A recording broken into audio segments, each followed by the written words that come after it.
Los saludo de nuevo, muy buenas tardes. El tema de hoy, la operación unitaria de hoy es evaporación, la evaporación. Y es una operación que tiene que ver con la concentración de disoluciones por ebullición. En la evaporación se elimina el vapor formado por la ebullición de una solución líquida, de la que se obtiene una solución más concentrada. Por lo general, el producto deseado es la solución concentrada. Pero en algunas ocasiones el producto principal es el disolvente evaporado. Eh, por ejemplo, un ejemplo de evaporación es la evaporación del agua del mar para la obtención de agua potable, ¿no? Allí el solvente es lo más importante, que es el agua potable. Eh, bueno, vamos a comenzar el tema entonces. Para eso vamos, si bien hay algunos videos que vamos a compartir, lo primero que vamos a hacer es ver el PowerPoint correspondiente como para avanzar una clase. Fundamentalmente yo le dije que lo primero es definir la operación, como lo hicimos hasta este momento, y después lo segundo es ver qué transferencias de las de fenómeno de transporte están involucradas. Acá está involucrada la transferencia de calor, y para muchos hay una discusión de si también tiene que ver una transferencia de masa, y vamos a ver que no es así, ¿no? De todos modos, ahora mismo vamos a alargar con el PowerPoint de evaporación. Una clase de evaporación en realidad, pero bueno, el PowerPoint nos va a servir de guía, de ayuda. Existen muchos tipos de evaporadores. Es más, los evaporadores en sí son considerados un tipo de intercambiador de calor. Entonces, como lo habíamos dicho, la evaporación es la concentración de disoluciones por ebullición. En la evaporación eliminamos el vapor formado por la ebullición de una solución líquida, de la que se obtiene una solución más concentrada. Entonces, por un lado vamos a obtener una disolución más concentrada, y por el otro lado vamos a obtener por evaporación el vapor que se forma, ¿no? Eh, entonces, concretamente lo que vamos a hacer, o sea, el objetivo de una evaporación es la concentración de una disolución. Eh, Vamos a ver si podemos agrandar esto. Ahí está. Se denomina entonces evaporación cuando el estado líquido cambia lentamente a estado gaseoso, tras haber adquirido suficiente energía para vencer la tensión superficial. Bueno, recordemos que ebullición se denomina ebullición cuando el cambio de estado ocurre con el aumento de temperatura en el interior del líquido. El punto de ebullición es la temperatura a la cual el líquido hierve a una presión dada. Es fundamental que recordemos este concepto porque si ustedes van a manejar temperaturas de ebullición, es obvio que lo primero que tienen que reflejar dentro del equipo es la presión, ¿no? ¿A qué presión, en qué presión está el equipo para ver cuál es la temperatura a la que va a hervir? De más está de decir que esa temperatura permanece constante mientras dura el proceso de cambio de estado.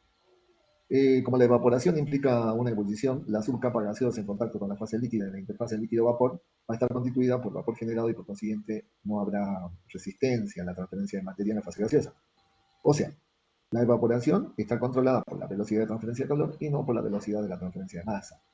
De aquí es que consideramos que la única transferencia que tiene que ver en este tipo de operación es la transferencia de calor. Entonces, para que queden claros, no es una transferencia de masa, perdón, una transferencia de calor y de masa, sino estrictamente y solamente una transferencia de calor. Dijimos que los evaporadores en sí conformaban o estaban dentro de la clasificación de los intercambiadores de calor. Y dentro de los evaporadores vamos a encontrar aparatos calentados a fuego directo, como la caldera de vapor, a la que se considera un evaporador, las que se usan en las centrales térmicas, los aparatos de camisa calefactora con doble pared, etcétera, o calderas con camisa de vapor, los evaporadores calentados por vapor como tubos, como superficie calefactora. Dentro de estos, nosotros vamos a encontrar los evaporadores de tubos horizontales y los evaporadores de tubos verticales, y los evaporadores de tubos de formas especiales, o sea, de tubos inclinados y de serpentina. Dentro de los evaporadores de tubos verticales, que fundamentalmente ahí es donde nosotros vamos a fabricar toda la teoría, existen los evaporadores estándares o normales, los separadores tipo Cestas, los separadores de tubos largos verticales y circulación natural, los evaporadores de circulación forzada, los evaporadores de circulación forzada con elemento de calentamiento interno o con calentador externo, como superficie de calefacción, el evaporador de película ascendente y tubo vertical largo, el evaporador de película agitada, el evaporador de película descendente y elemento de calefacción externo, el evaporador de película ascendente con un condensador de superficie de tubo vertical. Fíjense la gran variedad que hay de evaporadores de tubos verticales. Ahí en el manual de la cátedra van a encontrar una descripción de los diferentes tipos de evaporadores que hay, ¿no? De todos modos, en todos ellos nosotros vamos a encontrar un líquido calefactor o un gas, o perdón, un fluido calefactor, o vamos a encontrar un medio calefactor. ¿eh? Hablo de medio porque dijimos que los evaporadores también pueden ser a fuego directo, como lo que ocurre en las calderas, o como lo que vamos a ver en un evaporador de tubo vertical, que pasa un vapor a determinada presión y a determinada temperatura, que lo que hace es calentar la disolución, que se encuentra separada por una parte metálica, ¿no es cierto? Y produce la evaporación obteniendo, un aumento de la concentración. Los accesorios de los evaporadores. Obviamente que vamos a encontrar los condensadores, porque si nosotros tenemos dos líneas de vapor, el vapor que se desprende de la disolución y el vapor seguramente que se descomprime o que está pasando como medio calefactor. Y en uno o en otro caso podemos usar condensadores, que son intercambiadores de calor, que tienen por objetivo licuar estos vapores. Eh, Se clasifican en condensadores de superficie y de contacto o de choque. También vamos a encontrar como accesorio de los evaporadores las bombas, porque no se olviden ustedes que vamos a estar moviendo, en este caso, la disolución y vamos a estar moviendo el fluido de servicio. Y después es fundamental el tema de la eliminación de los sólidos. Durante la evaporación precipitan y cristalizan algunos de los cuerpos contenidos en la solución. Existen procedimientos para su eliminación, siendo algunos de ellos los siguientes. Eh, Descarga total, que se hace la descarga de la totalidad de la masa que se envía sobre un filtro o una centrífuga para separar los cristales de licor madre. Después tenemos depósitos receptores de sólidos precipitados, que consiste en adaptar dentro del evaporador o al fondo del evaporador uno o más depósitos receptores en los que los sólidos se recogen y se extraen por bombeo a intervalos para ser llevados a los filtros. Después tenemos descarga continua por medio de una bomba que se utiliza eh, una bomba continua que va unida por medio de tuberías al cono del evaporador, de que se extrae continuamente una suspensión de sólidos en el licor madre y se lo envía a un sedimentador con fondo cónico. Los cristales gruesos caen en el cono y se envían a los filtros. El líquido con los finos de cristales se extraen por un dispositivo adecuado y se envían nuevamente al evaporador. Las características del líquido o de la disolución evaporar son la concentración, la formación de espumas, la sensibilidad a la temperatura, la formación de costras e incrustaciones, la solubilidad y presión y temperatura. Vamos a ver ahora, dentro de toda esta gran variedad de evaporadores, un evaporador de tubo verticales como es el que aparece en la figura, y está caracterizado, a ver si pueden seguir el cursor, por una caja tubular en el interior del cuerpo del evaporador. Esta es la caja tubular. Fíjense que a través de los tubos va a entrar la disolución. Fíjense, por acá entra la disolución que queremos concentrar, pasa a través de los tubos y va a salir la disolución concentrada por la parte inferior. Y tenemos dentro del evaporador como fluido de servicio un vapor de calefacción que entra por fuera de los tubos, ¿no es cierto? Y que sale por este costado, digamos, que entra tratando siempre de estar en contracorriente. Como la disolución diluida está en los tubos, fíjense que va a desprender vapor que va a salir por la parte superior. O sea, por la parte superior va a salir el disolvente de la disolución, que es agua, que es vapor de agua, y por la parte de abajo vamos a sacar la disolución concentrada. Eh,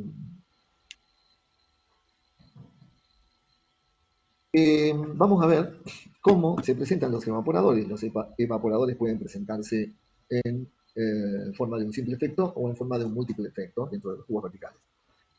Cuando la necesidad de concentración es muy alta, vamos a tener no solamente un evaporador, sino una batería de evaporadores, razón por la cual se llaman evaporadores de múltiple efecto.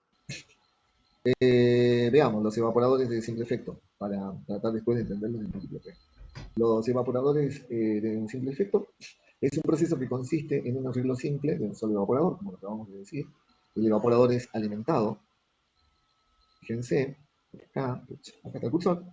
Acá va a entrar el vapor de calefacción, una cantidad S de vapor que obviamente se encuentra a una temperatura T sub S que corresponde a una presión de P sub S.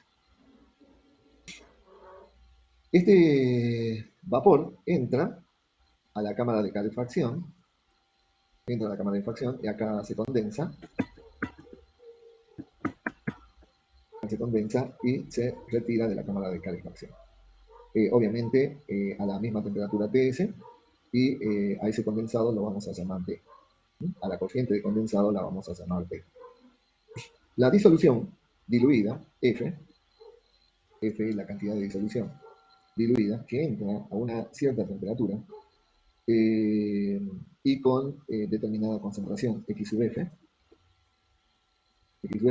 entra a través de los tubos y eh, entra a través de los tubos y la cámara se hierve, acá se va a hervir y obviamente vamos a desprender por la parte superior el vapor que se genera y cuya corriente la vamos a llamar B y que obviamente sale con una cantidad de calor H sub B. Y finalmente, por la parte inferior vamos a sacar el líquido concentrado, P, producto del líquido concentrado de la disolución, a una concentración XP y a una temperatura T sub P.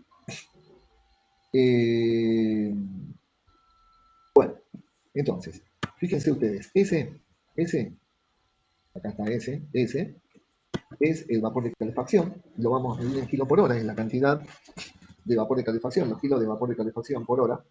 Generalmente se usa vapor saturado debido a que se aprovecha su calor de condensación, por lo tanto no se usa vapor sobrecalentado porque se desperdicia calor. Conociendo la presión de la tabla de vapor de agua, se determina cuál es la temperatura. Pero es importante conocer la presión a la que está ingresando ese vapor de calefacción. D, fíjense ustedes, D es el condensado. Una vez que este vapor entra a la cámara de calefacción, se condensa y sale una cantidad de a una temperatura TS porque la temperatura no va a cambiar, ¿no? B es los kilos por hora de condensado. A veces suele salir superenfriado y este enfriamiento nunca es mayor de unos pocos grados. Y el calor sensible, porque indudablemente si se enfría ya no estamos hablando de calor latente, sino de calor sensible, ese calor sensible es tan pequeño comparado con el calor latente, con el valor del calor latente del vapor suministrado para la calefacción, y normalmente ese calor sensible se desprecia.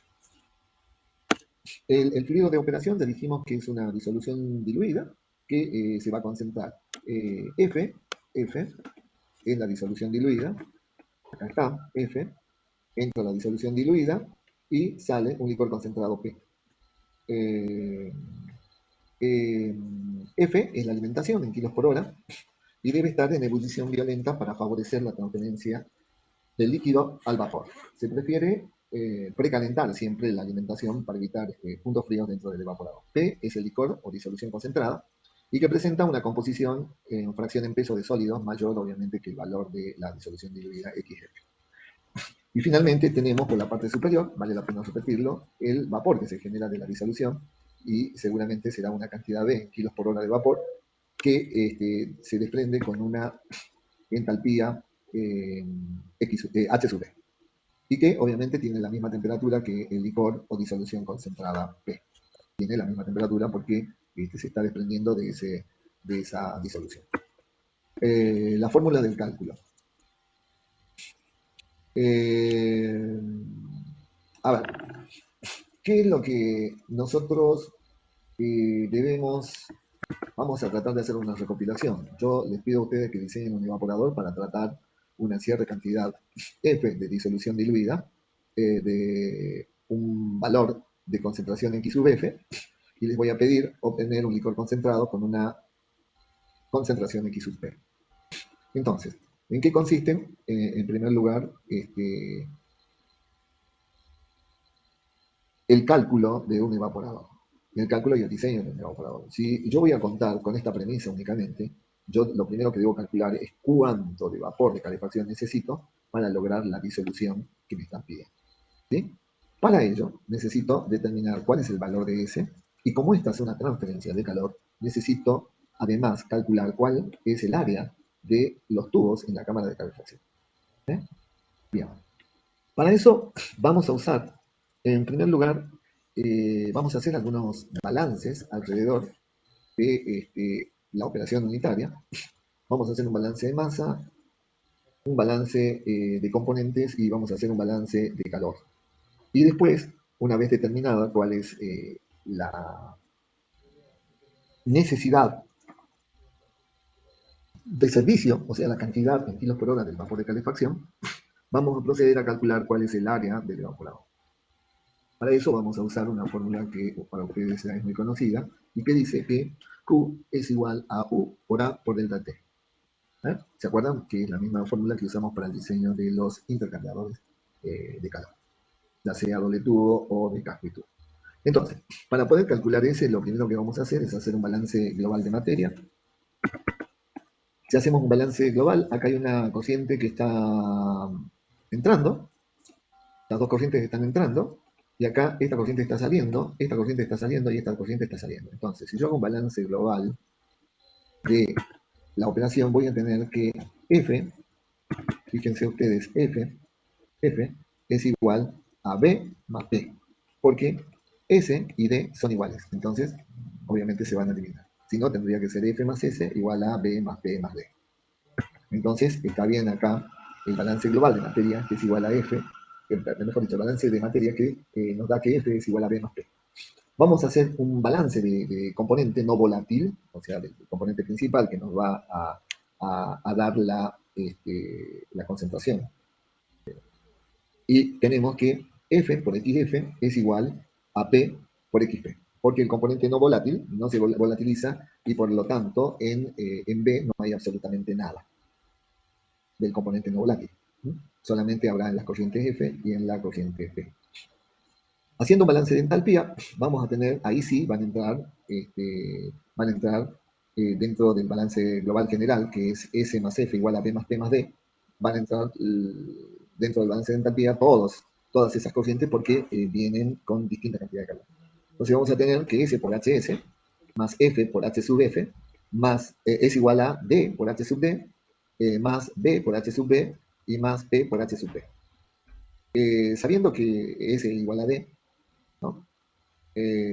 Porque todo el vapor que se usa en la calefacción se condensa finalmente, y si S es igual a D, vamos a tener que S por HS, fíjense, vamos a mandar D, ¿dónde está D? Acá está. Vamos a mandar D para el otro lado y vamos a tener que S por HS menos D por HD. Pero como S y D son iguales, vamos a tener que S por HS menos HD es igual a B por HD más P por H sub P menos F por HF. Y acá tenemos la transferencia de calor, o sea, el calor que está dando el fluido de servicio, que sería Q, que es S por HS menos HD, ese es el calor que está dando entonces el fluido de servicio, y lo está tomando el fluido o la dilución que se está queriendo concentrar. Por lo tanto, eso va a ser igual a B por HB más P por H sub P menos F por H sub F. Y que no es otra cosa, como ya lo vimos en intercambiadores de calor, no es otra cosa que U, coeficiente global de transferencia de calor por el área, por la temperatura, la diferencia de temperatura verdadera. Los caudales de S y D son iguales, obviamente, porque ya dijimos, todo el vapor de condensación se condensa. Y además, HS menos H sub D, no se olviden que no es otra cosa que el calor latente de vaporización, o calor latente de condensación, digamos en este caso, porque lo único que se está haciendo, se está condensando, ya dijimos que no íbamos a subenfriar, y en dado caso, si se nos llega a pasar y se sube a enfriar un poco, ese calor sensible era prácticamente despreciable frente al valor del calor latente de condensación. Por lo tanto, ese calor latente de condensación es igual al calor que nosotros estamos transfiriendo dentro del evaporador y que es igual al coeficiente global de transferencia de calor por el área por la diferencia verdadera de temperatura. Ahora, obviamente que, fíjense ustedes, que conociendo el calor latente de condensación del vapor, que se puede buscar en las tablas, y determinando, que se puede determinar calculando B por HB menos P por HP menos F por HF, se puede calcular ese calor Q.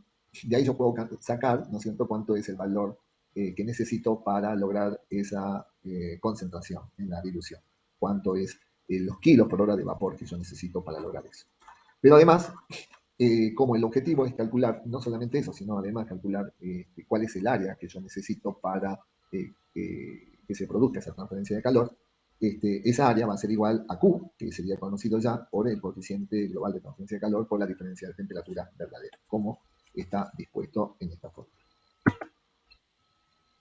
El calor transmitido en el evaporador se obtiene a partir de la ecuación de transmisión de calor que se expresa como ya lo vimos en, la imagen anterior. Ahora, tenemos dos métodos para calcular.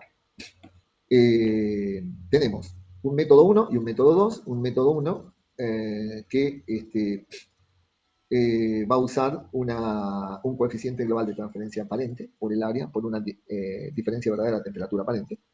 O el método 2, que va a usar un coeficiente global de transferencia corregido y una diferencia de temperatura verdadera también corregida. Entonces, revisando los parámetros, vamos a ver que U es el coeficiente global de transmisión de calor. El U aparente es un coeficiente global de transferencia de calor aparente. U sub C es un coeficiente global de transferencia corregido. Delta de T aparente es una diferencia entre la temperatura de condensación de vapor de calefacción, T sub S, y la temperatura de ebullición del líquido en la cámara de evaporación. Bien, vamos a ver ahora el método 1, que tiene que ver con el cálculo aparente. ¿Cuáles son las condiciones para aplicar este método? Una de las condiciones es que el ebullición sea pequeño. ¿Qué es el incremento del punto de ebullición? La entalpía del vapor generado es aproximadamente igual al calor latente del mismo a la salida, digamos, a la temperatura de salida. O sea, H sub P es aproximadamente igual a, al calor latente. Ahora, si la presión es igual a una atmósfera, entonces la temperatura de ebullición de la solución es igual a la temperatura de saturación del agua o temperatura de ebullición del disolvente a la presión de la cámara de evaporación. Los datos con los que comúnmente nosotros contamos son el tipo de solución, el caudal y la temperatura de concentración del caudal, temperatura y concentración inicial y final, la presión de vapor saturado que se introduce, la presión en el evaporador y el coeficiente global de transferencia de calor. Bueno, es un dato. Ustedes lo van a recibir como dato, pero en realidad es algo que tiene que calcularse, así como lo hicimos en los intercambiadores de calor, recurriendo a los coeficientes moleculares y teniendo en cuenta que en las partes interiores y exteriores de los tubos, después de una X cantidad de tiempo, se va a producir un ensuciamiento que va a generar una resistencia a la transferencia de calor, ¿no es cierto? Que es el factor de ensuciamiento. Entonces, a partir de la presión en el evaporador de tabla se obtiene el calor de condensación o el calor de saturación y la temperatura de saturación. A partir de la presión de vapor saturado que se introduce, obtenemos lambda sub S y T sub S. Y del balance del componente no volátil, que dice que F por XF es igual a P por XP más B por XB, donde B por XB es aproximadamente igual a 0, porque es muy poca la cantidad de componente no volátil. Entonces nos va a quedar que, como dijimos, F por XF es igual a P por XP. De ahí nosotros podemos obtener que caudal tiene el licor libre P. Entonces, como ya conocemos este valor de P, del balance de materia global, que F es igual a P más B, se obtiene el valor P, o sea, el caudal de vapor. Bueno, y finalmente tenemos el cálculo de las entalpías. La entalpía H sub F es igual a CPF por TF menos T0, tomando como temperatura de referencia igual a 0, y H sub P es igual a CP sub P por T sub P menos T0, tomando como referencia la temperatura igual a 0 y T sub P igual a la temperatura de saturación, siempre y cuando la presión sea una atmósfera. Por lo tanto, habiendo calculado esto, nosotros podemos calcular F por HF más S por lambda S igual a P por HP más B por lambda de saturación. Y de ahí podemos despejar F por lambda S. Como lambda S ya se conoce, se calcula el valor S, que es la cantidad o los kilos por hora de vapor saturado que necesitamos introducir dentro del evaporador para obtener el objetivo, que es concentrar la solución diluida. Entonces calculamos la transferencia, el área de transferencia de calor como Q igual a U sub aparente, Q sobre U sub aparente sobre delta de T aparente, donde Q obviamente es S por lambda S. Fíjense, el método 1 es un método sencillo, ustedes lo van a ver en los seminarios, tanto el método 1 como el método 2, porque dijimos que la condición para aplicar el método 1 o el método 2 es que el valor del incremento del punto de ebullición sea pequeño. Para ello podemos aplicar el método 1, pero si el índice del punto de ebullición de la disolución es importante, ya no podemos aplicar el método 1, tenemos que pasar a usar el método corregido, que se usa cuando hay incremento del punto de ebullición. La presión de vapor de la mayor parte de las soluciones acuosas es menor que la del agua pura a la misma temperatura y por consiguiente a una determinada presión. La diferencia entre la temperatura de ebullición de la solución y la del agua se conoce como elevación del punto de ebullición, que es lo que acabamos de ver como incremento del punto de ebullición. Entonces, ¿qué es el incremento del punto de ebullición? Es la diferencia entre la temperatura de ebullición de la solución y de la del agua. Entonces, cuando la diferencia esa es importante, no podemos aplicar el método aparente y tenemos que pasar a aplicar el método corregido. La elevación del punto de ebullición debe restar de la caída de temperatura que se predice a partir de las tablas de vapor de agua, porque vamos a usar nosotros las tablas de vapor de agua, como ya lo vimos en la primera vez. Veamos cómo es este tema de la elevación del punto de ebullición y qué es lo que dice la regla de Joule.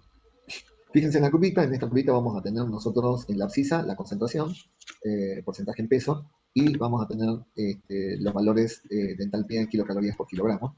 Y fíjense cómo varía a lo largo de la medida que variamos la concentración del porcentaje en peso, vamos a tener valores distintos de entalpía en kilocalorías por kilogramo. Bueno, volviendo a la elevación del punto de ebullición y tratando de ver lo que es esto de la regla de Dioring, vamos a ver que el cálculo de la entalpía, si el calor de disolución es apreciable,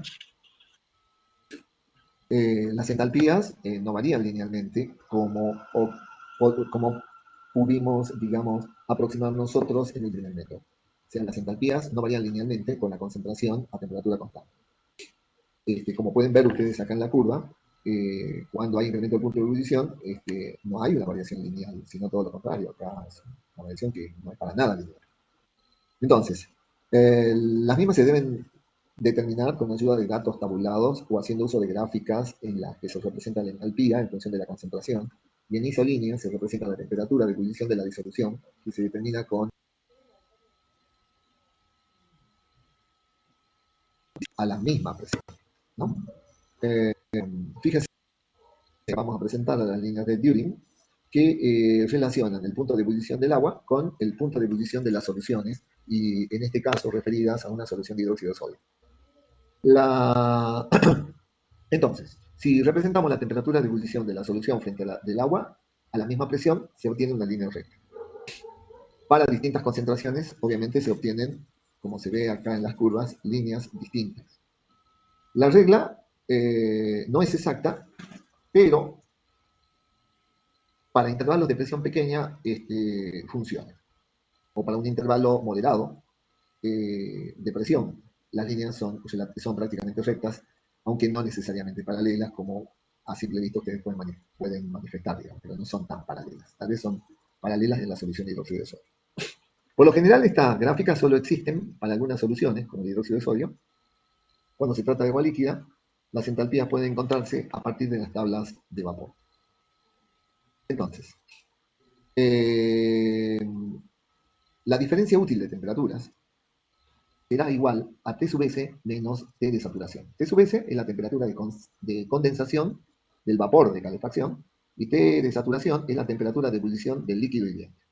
Entonces, estamos hablando de lo que está la diferencia de la temperatura de condensación del vapor de calefacción, que está corriendo por fuera de los tubos, y la temperatura de saturación, que es la temperatura de ebullición del líquido que hierve, de la disolución. Si la disolución presenta una elevación del punto de ebullición, esta será igual a la diferencia entre la temperatura de condensación del vapor vivo y la temperatura de ebullición del disolvente a la presión existente en la cámara de evaporación. O sea, el delta de T útil o delta de T corregido es igual a la temperatura de saturación menos, perdón, es igual a T sub S, que es la temperatura de condensación del vapor de calefacción, menos T de saturación, que es la temperatura de ebullición del líquido hirviente, menos el incremento del punto de ebullición. Y el incremento del punto de ebullición es la diferencia entre la temperatura T sub P y la temperatura de saturación. Por lo tanto, volcando el valor de I sub P, volcando la relación de temperatura, la diferencia de temperatura, que es el incremento del punto de ebullición, vamos a tener que el delta de T corregido es igual a T sub S menos T sub P.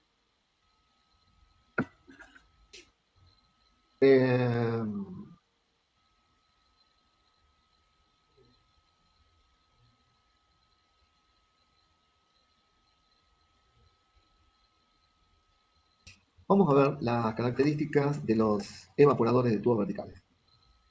Teniendo en cuenta que las corrientes de condensado y de los dos líquidos tienen un contenido entálpico mucho menor que el contenido correspondiente al de las corrientes de vapor vivo, o sea, las corrientes de servicio, tanto del servicio en sí mismo como el vapor generado, podemos decir que S por HS es aproximadamente igual a B por H sub B.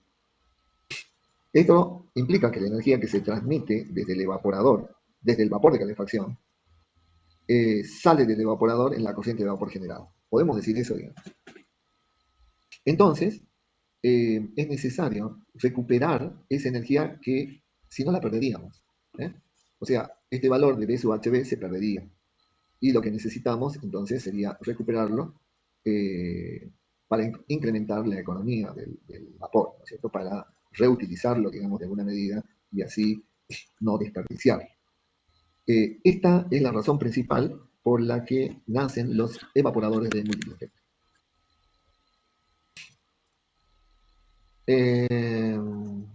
Los métodos que se siguen son dos para aumentar la economía, para aprovechar ese B por HB.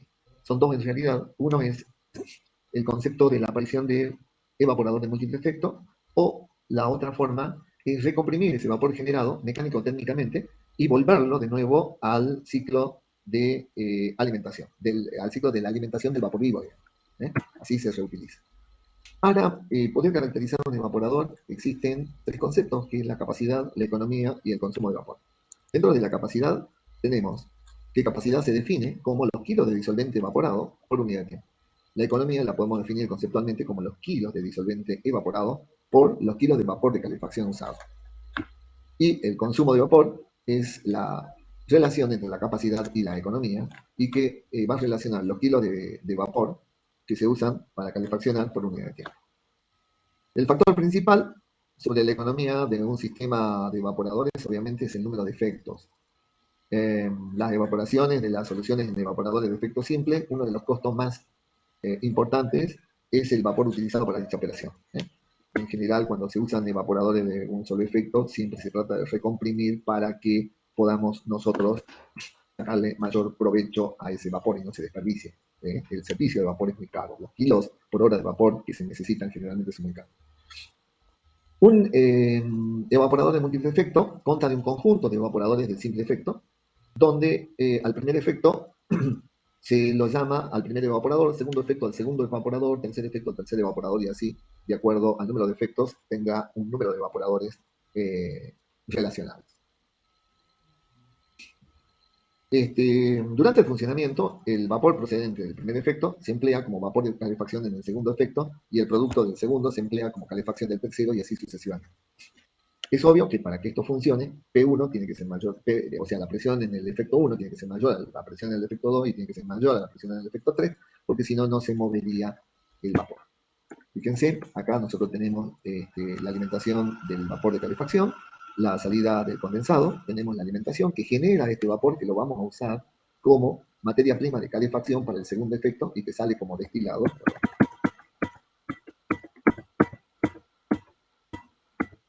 Que sale como destilado acá. Y el producto del el primer efecto, o sea, se usa como alimentación en el segundo efecto para concentrar aún más la disolución. Y así sucesivamente. La diferencia útil de temperaturas, entonces, o la diferencia de temperatura corregida, si la disolución presenta una elevación del punto de ebullición, es la diferencia entre la temperatura de condensación del vapor de calefacción y la temperatura del vapor que deja el último efecto. Menos la suma de los incrementos de todos los efectos. Los incrementos del punto de ebullición en los distintos efectos presentes. Entonces, la diferencia de T corregida o diferencia de T útil es igual a T sub S, es igual entonces a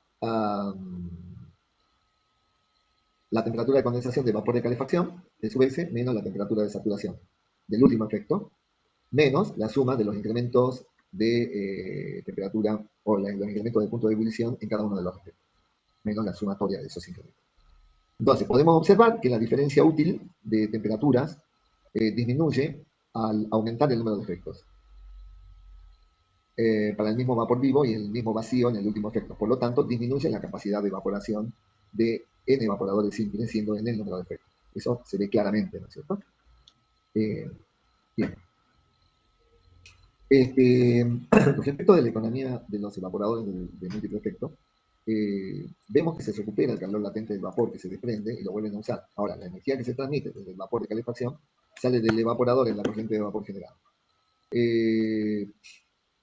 S por HS, como dijimos, es aproximadamente igual a B por HP.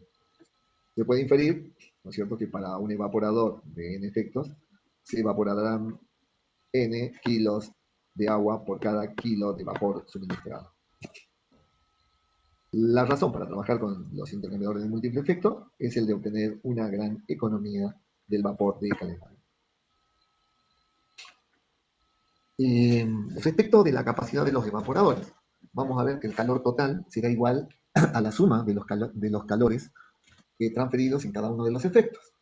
Y si definimos como Q igual a U por A por delta de T, será igual a la sumatoria de U sub I por A sub I por delta de T sub I. Suponiendo que todos los efectos tienen la misma superficie de calefacción y que se puede aplicar un coeficiente global de transferencia medio, entonces vamos a tener que el Q total es igual a ese coeficiente global de transferencia medio por el área total por la sumatoria de los delta de T producidos en cada uno de los efectos. Por lo tanto, como la suma de las caídas de temperatura es igual a la caída total de la temperatura, o sea, delta T1 más delta T2 más delta T3 más delta T sub n, es igual a la caída total de temperatura entre el vapor de agua de calefacción y la del condensador, se tiene que Q es igual al coeficiente global de transferencia medio por el área por el delta de T, que acabamos de definir. Y bueno, con eso se despeja y se obtiene cuál es el área total necesaria en un intercambiador de múltiple efecto. Existen dentro de las conexiones de los evaporadores de múltiple efecto, conexiones en paralelo o cocorriente, conexiones en contracorrientes, conexiones con alimentación independiente o mixto.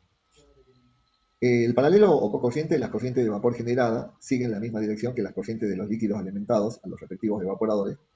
En cocorriente se produce el sentido inverso, digamos, las corrientes de vapores generados siguen una dirección contraria, o sea, la alimentación pasa por el último efecto y llega al primero, y el vapor producido, recuperado del primer efecto, pasa al segundo hasta llegar al último, ¿cierto? Ahí sería un contracorriente verdadero.